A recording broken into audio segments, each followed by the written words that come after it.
honestly, when you are stressed, when you are sad, when you need a little moment of comfort, what do you reach for?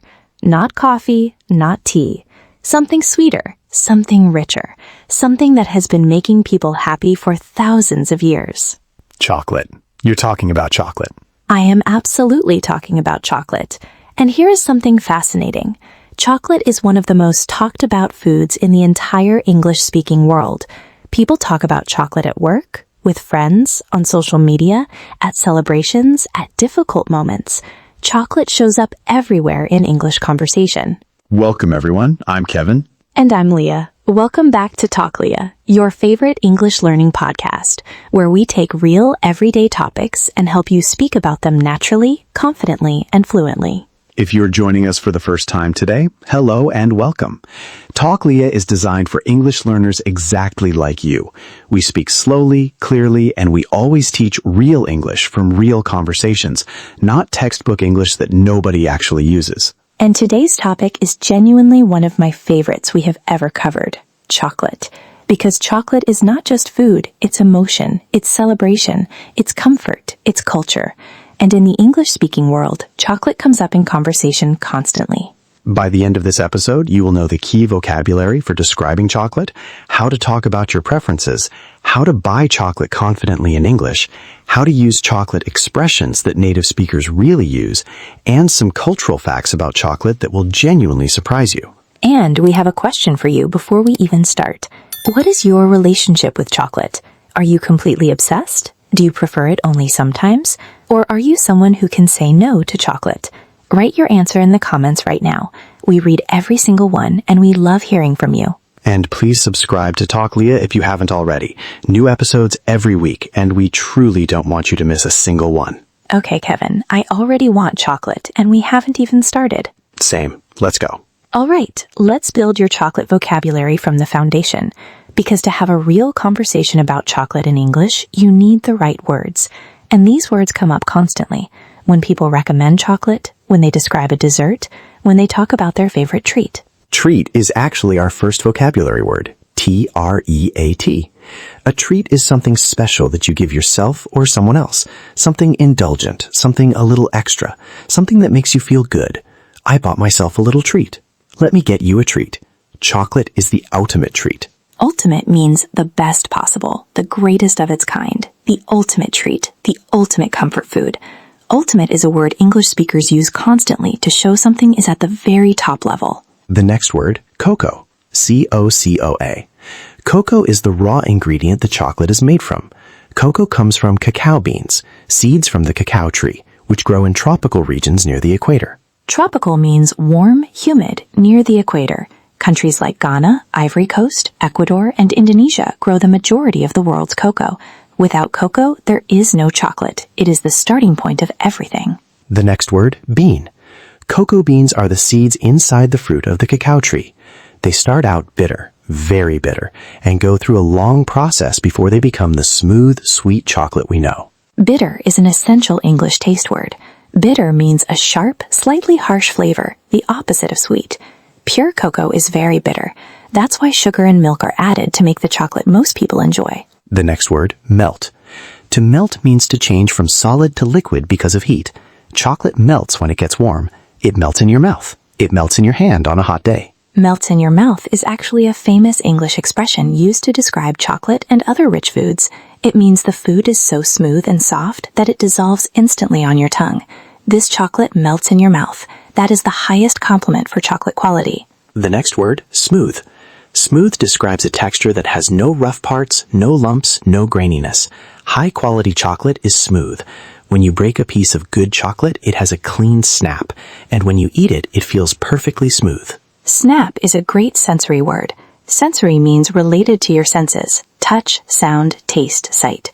The snap of chocolate, that clean breaking sound and feeling, is actually considered a sign of quality chocolate. Good chocolate snaps. Low quality chocolate bends or crumbles. And the last vocabulary word for this section, indulgent. I-N-D-U-L-G-E-N-T. Indulgent means allowing yourself to enjoy something rich and pleasurable, usually something a little bit extra or a little bit luxurious. Eating a whole box of chocolates is indulgent. Buying expensive artisan chocolate is indulgent. It's not a negative word. It means you're treating yourself well. So, treat, cocoa, melt, smooth, bitter, indulgent. 6 words that form the foundation of every chocolate conversation in English. Say them with us. Treat, cocoa, melt, smooth, bitter, indulgent. Perfect. Keep those in your English vocabulary toolkit. And coming up next, the types of chocolate. Because not all chocolate is the same, and English speakers have very specific language for each type, and very strong opinions about which is best. Very, very strong opinions. Okay, this is where your chocolate vocabulary really grows. Because when English speakers talk about chocolate, they don't just say chocolate, they say exactly what kind. And knowing these types makes your English sound immediately more natural and precise. And expressing food preferences in English is such a fundamental conversational skill. Today we practice it with chocolate, but every structure and phrase you learn here works for any food topic, any preference, any opinion. Let's start with the most classic type, milk chocolate. Milk chocolate is made with cocoa, sugar, and milk powder or condensed milk. It's sweet, creamy, and smooth. It's the most popular type of chocolate in the world and the one most people think of first. Creamy is a beautiful English texture word. Creamy means rich, smooth, and slightly thick, like cream. Milk chocolate is creamy. A good hot chocolate drink is creamy. Creamy always sounds positive and appealing when describing food. The next type, dark chocolate. Dark chocolate has a much higher percentage of cocoa and much less sugar and milk. It's more intense, more bitter, and more complex in flavor. Complex is a fascinating word for food. Complex means having many different layers of flavor, not just one simple taste, but several different notes that you notice one after another. Dark chocolate lovers often describe it as complex and sophisticated. Sophisticated means refined, intelligent, showing good taste. If you say, I prefer dark chocolate, it's more sophisticated. That is a very natural English sentence that people actually say. And here's a cultural fact that comes up constantly in English conversations about chocolate. Dark chocolate with 70% cocoa content or higher is often described as healthier than milk chocolate. You'll hear people say, I only eat 70% dark chocolate, and they say it with a certain pride. 70% means 70% of the chocolate is pure cocoa. The higher the percentage, the more bitter and intense and the less sugar. It's a very common phrase in English food conversations. What percentage is it? Is it 70% or higher? The next type, white chocolate. White chocolate is technically a topic of debate in the English-speaking world. Some people say it isn't really chocolate at all because it contains no cocoa solids, just cocoa butter, sugar, and milk. Cocoa butter is the fat extracted from cocoa beans. It's what gives chocolate its smooth, melting quality. White chocolate uses the fat, but not the cocoa powder, so it's creamy and sweet, but has no chocolate flavor in the traditional sense. And English speakers love to debate this. Is white chocolate real chocolate? You will hear this conversation at dinner tables, in offices, online. It's a genuine ongoing debate. In English, I don't count white chocolate as real chocolate is something people actually say and defend. The next type, dark milk chocolate. This is a newer category that has become very popular. It combines the creaminess of milk chocolate with the depth and complexity of dark chocolate, a middle ground between the two. Middle ground is a wonderful English expression. Middle ground means a position or option between two extremes. Dark milk chocolate is the middle ground between milk and dark. In conversations and arguments, finding the middle ground means finding a compromise. And the last type, artisan chocolate. Artisan, A-R-T-I-S-A-N. Artisan means handmade, crafted with skill and care, produced in small quantities by a skilled maker. Artisan chocolate is the opposite of mass-produced factory chocolate. Mass-produced means made in very large quantities by machines in a factory. Mass-produced chocolate is cheap and widely available. Artisan chocolate is expensive, carefully crafted, and often made from single-origin cocoa, meaning the cocoa comes from one specific place or farm. Single origin is a phrase that has become very fashionable in English food culture, like single origin coffee. It means you can trace exactly where the ingredient came from. This chocolate is single origin from Ecuador. It adds a sense of quality and transparency. Transparency in food means being open and honest about where ingredients come from. People in English-speaking countries increasingly care about transparency in food production. Where was this made? Where did the cocoa come from? Is it ethical? Now, how do you talk about chocolate preferences in English? To express what you love, I'm a dark chocolate person through and through. I'm absolutely obsessed with salted caramel chocolate. My go-to is always a good piece of 70% dark. To compare, I prefer dark chocolate over milk chocolate. Given the choice, I'll always go for something with a high cocoa content. I'd rather have one piece of really good chocolate than a whole bar of cheap chocolate. And to ask someone, are you a milk chocolate or a dark chocolate person? What's your go-to chocolate? Do you have a favorite brand or type? Through and through is a great English expression. Through and through means completely, totally, in every way. I'm a dark chocolate person through and through means there is no doubt, no question, dark chocolate every time. Listeners, here is your practice moment. Write in the comments, are you a milk chocolate, dark chocolate, or white chocolate person?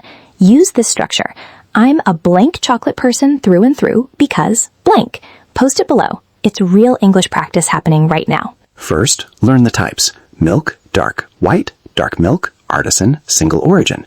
Second, learn the preference phrases. Through and through, my go-to is, I'd rather have, I prefer blank over blank. Third, say your preference out loud right now before we move on. Out loud. Your mouth needs to practice, not just your ears. Say it. Coming up next, we're going into a real chocolate shop and practicing the full buying conversation. Plus, I have a cultural fact about chocolate that will genuinely change how you think about it. Stay with us. It's a big one. Let's talk about buying chocolate in English, because chocolate shops, especially artisan chocolate shops, have become very popular in English-speaking cities, and the conversations inside them use very specific, beautiful vocabulary. And beyond chocolate shops, chocolate comes up constantly in English when people talk about gifts, celebrations, comfort eating, and even health. Knowing this vocabulary makes you part of so many more conversations. Let's practice a real conversation inside a chocolate shop. Kevin, you're the chocolate shop assistant. I'll be the customer. Good afternoon. Welcome in. Are you looking for anything in particular today? Hi, yes, I'm looking for a gift box of chocolates for a friend's birthday. Of course, we have a lovely selection. Do you know if your friend prefers milk chocolate, dark chocolate, or a mix? She loves dark chocolate. The richer, the better. Perfect. Then I'd recommend our signature dark collection. It's a box of 12 handcrafted pieces, all 70% cocoa and above. We have salted caramel, raspberry ganache, and toasted hazelnut, among others. Oh, that sounds incredible. What does ganache mean exactly? Great question. Ganache is a smooth, rich filling made from chocolate and cream. It's very silky and melts beautifully. It's the filling inside many high-end chocolates. I'll take that box, please. Can you gift wrap it? Absolutely. Would you like a ribbon and a gift card as well? Yes, please. That would be perfect. Wonderful. I'll have that ready for you in just a moment. And that is a completely natural chocolate shop conversation in English. Let's look at the key phrases. The first phrase, are you looking for anything in particular? This is a very common shop assistant greeting in English. It means, do you have something specific in mind, or are you just browsing? Browsing means looking around without a specific purpose yet. You can answer with, yes, I'm looking for blank, if you know what you want. Or, no, just browsing, thank you, if you want to look around first. Just browsing is a very natural, polite way to say you're not ready to buy yet. The next phrase, the richer the better. This is a very useful English grammar structure. The blank, the better. It means more of this quality is always preferred. The darker the better. The sweeter the better. The bigger the better. You can use this structure with any adjective. The richer the better. Try saying that right now. Now make your own. Think of something you love. The blank, the better. Write it in the comments. We want to see your versions. Another phrase from the conversation, among others. Among others means these are some examples, but there are more. We have salted caramel, raspberry ganache, and toasted hazelnut, among others. It's a very elegant way to say and more without listing everything. Elegant. We've used this word before. Elegant means refined and graceful. Among others is an elegant phrase, very natural in English conversation. And the phrase, can you gift wrap it? Gift wrap means to wrap something beautifully as a present, usually with special paper, a bow, or a ribbon. Gift wrapping is a very common service in chocolate shops and gift shops in English-speaking countries. Now let's talk about chocolate culture around the world. And here is the cultural fact I promised. The word chocolate comes from the ancient Aztec word chocolatl, which means bitter water. The Aztecs of Mexico drank chocolate as a cold, bitter, spiced liquid, nothing like the sweet chocolate we know today. Bitter water. And now it's one of the sweetest things in the world. That transformation over centuries is remarkable. Remarkable means truly impressive, worth paying attention to. The history of chocolate is remarkable. It traveled from ancient Mexico through Spain, across Europe, and eventually to the whole world, changing completely along the way. Switzerland is considered the home of modern milk chocolate. Swiss chocolate is famous worldwide for its smoothness and quality. In English, you'll hear people say, "It's Swiss quality," as the highest compliment for chocolate. Swiss quality means the very best standard. And Belgium is another country with an extraordinary chocolate tradition. Belgian chocolate is famous for its pralines, chocolates with soft, creamy fillings. Belgian chocolate shops are considered among the finest in the world. Praline, Praline. A praline is a chocolate with a soft, sweet filling, often made from cream, nuts, or caramel. If someone gives you a box of Belgian pralines as a gift, that is a very generous and thoughtful gift in English culture. In the United Kingdom, chocolate is deeply embedded in everyday culture. The UK has its own beloved chocolate brands and styles, including a preference for milk chocolate that is slightly sweeter and creamier than European milk chocolate. Embedded means deeply integrated, firmly part of something. People in English-speaking countries increasingly care about transparency in food production. Where was this made? Where did the cocoa come from? Is it ethical? For apologies is a real thing. In English-speaking cultures, bringing someone a box of chocolates after an argument or a mistake is a very recognized gesture. I brought you chocolates. I'm sorry. It's understood. And in the United States, chocolate is enormous. Americans consume billions of dollars of chocolate every year. Halloween, Valentine's Day, Easter, all major American holidays involve massive amounts of chocolate. And there is a specifically American chocolate experience worth knowing, the s'more. S''MORE. A s'more is a campfire treat made from a toasted marshmallow and a piece of chocolate, sandwiched between 2 graham crackers, a type of sweet biscuit. S'more is short for some more, because once you have one, you immediately want some more. That name alone tells you everything about how delicious they are. If you ever travel to the United States and someone invites you to make s'mores around a campfire, say yes immediately. That is genuine American food culture, and it is wonderful. Okay, mistake time. And as always, these are patterns that many English learners follow, completely understandably. Let's fix them together. Mistake number 1. Saying chocolates when you mean chocolate in general. Chocolate as a general food is uncountable in English, like rice, water, bread. You say, "I love chocolate. I ate too much chocolate. Can I have some chocolate?" No S at the end. But chocolates, with an S, refers to individual pieces or a box of different chocolate pieces. A box of chocolates. She gave me chocolates. These chocolates are delicious. So the rule is simple. Talking about the food in general, no S. Talking about individual pieces or a box, add S. Chocolate versus chocolates. General food, no S. Individual pieces, add S. Say both sentences out loud right now. I love chocolate. These chocolates are amazing. Feel the difference. Mistake number 2. Saying this chocolate is very tasty instead of more expressive alternatives. Tasty is a perfectly correct word, but in real English conversations, people use much more vivid, descriptive language for chocolate. Rich, decadent, velvety, intense, heavenly. Decadent. D-E-C-A-D-A-N-T. Decadent means luxuriously rich and indulgent, almost too good, almost too much pleasure. This chocolate is absolutely decadent. That is a sentence that sounds genuinely fluent. Velvety means smooth like velvet fabric, soft, rich, luxurious in texture. This ganache is so velvety. That is a beautiful, natural English food description. Mistake number 3. Saying, I am a chocolate addict, when you mean you love chocolate very much. Addict is a strong word in English. It technically means someone who cannot stop a harmful behavior. Using it casually about chocolate is common and understood. I'm a total chocoholic. But chocoholic is actually the more natural, informal word. Chocoholic. C-H-O-C-O-H-O-L-I-C. This is a fun English word that combines chocolate and the suffix holic, meaning someone who is obsessed with something or can't get enough of it. I'm a total chocoholic. She's a complete chocoholic. It's warm, funny, and completely natural. Workaholic, someone obsessed with work. Shopaholic, someone obsessed with shopping. Chocoholic, someone obsessed with chocolate. The pattern is very productive in English. You can create new versions and people will understand immediately. Mistake number 4. Saying the chocolate is melt instead of the chocolate melts or the chocolate is melting. Melt is a verb, not an adjective. The chocolate melts, present simple, describing what it does. The chocolate is melting, present continuous, happening right now. This chocolate melted in my hand, past tense. Never say the chocolate is melt. Use the correct verb form. Melts, melting, melted. Those three forms cover almost every situation. Practice them. The chocolate melts. It's melting. It melted. Say them out loud right now. And remember, making mistakes is not the enemy of learning.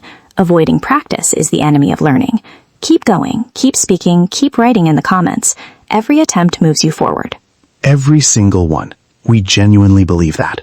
Practice time. 4 situations, 2 options. Choose the correct sentence, say it out loud, and then we explain why. Ready? And really say them out loud. Don't just read them silently. Your speaking muscles need this. Situation 1. You want to describe how amazing a piece of chocolate tasted. Do you say option A, that chocolate was very tasty, or option B, that chocolate was absolutely decadent? Option B sounds significantly more fluent and natural. Absolutely decadent paints a vivid picture. Very tasty is correct, but flat. When you have a richer word available, use it. Situation 2. You love chocolate more than anything. Do you say option A, I am a chocolate addict, or option B, I'm a total chocoholic? Option B. Chocoholic is the natural, warm, funny English word for this. It's widely understood and completely natural in casual conversation. Situation 3. You want to talk about chocolate in general. Do you say option A, I really love chocolates, or option B, I really love chocolate? Option B. Chocolate without S when you mean the food in general. Chocolates with S only when you mean individual pieces or a box of different types. Situation 4. A friend asks what you prefer between milk and dark chocolate. Do you say option A, I prefer dark chocolate over milk chocolate, it's more sophisticated, or option B, I like dark more than milk? Both are grammatically correct, but option A sounds significantly more fluent and expressive. I prefer blank over blank is a beautiful comparison structure, and adding it's more sophisticated shows confidence and personality. Now your creative challenge. Describe your absolute perfect chocolate experience in English. Maybe it's a specific type, a specific moment, a specific memory. Use at least 2 vocabulary words from today. Write it in the comments and make it vivid. For example, I remember eating a piece of single-origin dark chocolate for the first time. It was incredibly complex and slightly bitter, but absolutely decadent. I was completely amazed. That is real English. That is fluent English. You can write something exactly like that. Use the words, use the structures. Post it below. We are waiting to read every single one. We just spent an entire episode talking about chocolate, and I am genuinely happy about every second of it. Kevin, let's bring it all together. Today on Talk Leah, you learned the essential chocolate vocabulary: treat, cocoa, bitter, melt, smooth, indulgent, decadent, velvety, ganache, praline, artisan, single origin. Words that will make your English food conversations immediately richer and more expressive. You learned the main types of chocolate: milk, dark, white, dark milk, and artisan, and how to talk about your preferences using phrases like, I'm a blank person through and through. My go-to is, I'd rather have, and the blank the better. You practiced a real chocolate shop buying conversation and learned key phrases. Are you looking for anything in particular? Just browsing. The richer the better, among others. And can you gift wrap it? And you learned fascinating cultural facts. That chocolate comes from the ancient Aztec word for bitter water, that Switzerland perfected milk chocolate, that Belgium is famous for pralines, and that Americans celebrate almost every major holiday with chocolate. Here is your reflection question for today. Think about a food from your culture that brings people together at celebrations or special moments, the way chocolate does in so many cultures around the world. Can you describe it in English? 1 sentence. That food is called blank, and people eat it when blank.